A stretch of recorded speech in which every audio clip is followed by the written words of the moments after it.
एक कलेक्टर साहब छुट्टी पर अपने घर आए हुए थे। सादे कपड़ों में वे एक ऑटो रिक्शा में बैठकर कहीं जा रहे थे। रास्ते में एक चेक पोस्ट पर पुलिस ने ऑटो रिक्शा को रोक लिया। पुलिस कर्मियों ने ऑटो चालक से कागजात की मांग की और कमी निकालते हुए रिश्वत की मांग शुरू कर दी। पुलिस वाले ने कहा, तुम्हारे वाहन का इंश्योरेंस नहीं है, पोल्यूशन सर्टिफिकेट नहीं है, चालान तो कटेगा ही। ऑटो चालक हाथ जोड़कर बोला, साहब मुझसे गलती हो गई, कागज मेरे पास हैं लेकिन घर पर छूट गए हैं, मैं कल दिखा दूंगा, कृपया माफ कर दीजिए। पुलिसकर्मी ने सख्ती से कहा, नहीं, चालान तो कटेगा। हां, अगर चालान नहीं कटवाना चाहते तो 500 रुपये दे दो। यह सुनकर कलेक्टर साहब, जो कि पीछे बैठे थे, चुपचाप पूरी घटना देख रहे थे। ऑटो रिक्शा वाला विनम्रता से कहता है, साहब अभी तो मैं घर से निकला हूं, दिन की शुरुआत ही हुई है, मेरे पास पैसे नहीं हैं, अभी तक मैंने सिर्फ 10 रुपये कमाया है, मैं आपको कहां से पैसा दूं। पुलिसकर्मी तंज कसते हुए जवाब देता है, तुमने कल तो कमाया होगा, वो पैसा कहां गया, उन्हीं पैसों में से दे दो। ऑटो चालक ने निराश स्वर में कहा, साहब वो पैसे तो कल ही खर्च हो गए, मेरे पास सच में पैसे नहीं हैं, आप मुझे माफ कर दीजिए, आगे से ऐसी गलती कभी नहीं करूंगा, मैं हमेशा अपने कागज साथ रखूंगा। इस पूरी बातचीत के दौरान भानु प्रताप, जो ऑटो के पीछे बैठे थे, चुपचाप सब कुछ देख और सुन रहे थे। जब पुलिसकर्मी ऑटो रिक्शा वाले पर रौब डालने और डराने की कोशिश करने लगा तो भानु प्रताप उसकी हरकतों पर ध्यान देने लगे। जब पुलिस वाला उल्टा सीधा बोलने लगा तो भानु प्रताप को गुस्सा आ गया। उन्होंने पुलिस वाले से कहा, तुम्हारी ड्यूटी यहां पर किसने लगाई है और तुम्हें चालान काटने का अधिकार किसने दिया है? यह कोई तरीका है? इस तरीके से किसी से बात करते हो? पुलिस वाला नहीं जानता था कि ऑटो में बैठा व्यक्ति कौन है।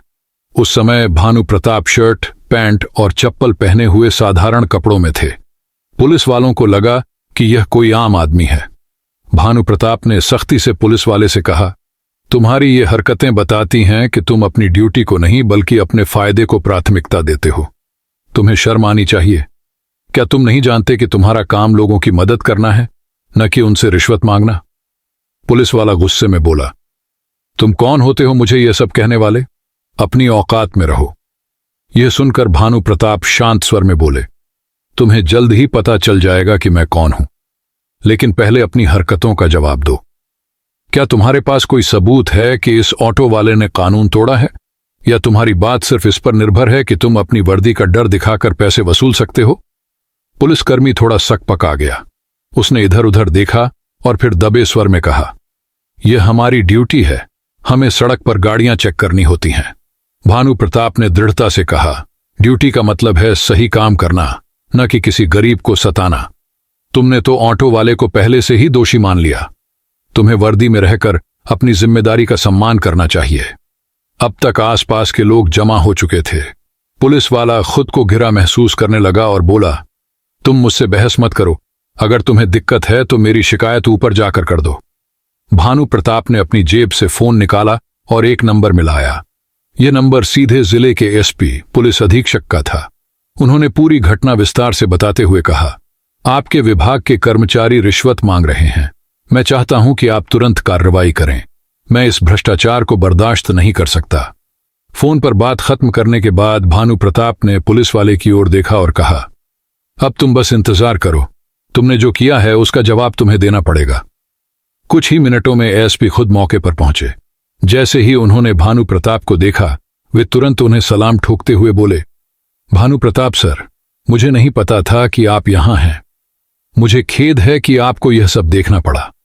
एसपी के इस व्यवहार से पुलिसकर्मी हक्का बक्का रह गया। उसे समझ में आ गया कि यह साधारण व्यक्ति नहीं है। वह डरते हुए बोला, साहब मुझसे गलती हो गई, मैं माफी मांगता हूं। भानु प्रताप ने कहा, गलती हर इंसान से होती है, लेकिन गलती को सुधारना जरूरी है। आज मैं तुम्हें माफ कर सकता हूं, लेकिन भविष्य में अगर किसी ने गरीबों का शोषण करने की कोशिश की तो उसे कड़ी सजा दी जाएगी। एसपी ने तुरंत उस पुलिसकर्मी को सस्पेंड करने का आदेश दिया और पूरे विभाग को ईमानदारी से काम करने की चेतावनी दी। भानु प्रताप ने ऑटो वाले को 500 रुपये देकर कहा, यह लो, आज तुम्हारी मेहनत में बाधा आई, इसे अपने परिवार के लिए इस्तेमाल करो। ऑटो चालक की आंखों में आंसू आ गए। उसने कहा, सर आपने मेरी इज्जत बचाई, मैं जिंदगी भर आपका एहसानमंद रहूंगा। भानु प्रताप मुस्कुराए और बोले, कभी गलत के आगे मत झुकना। ईमानदारी से काम करो और सच्चाई पर डटे रहो। यही तुम्हारी सबसे बड़ी ताकत है।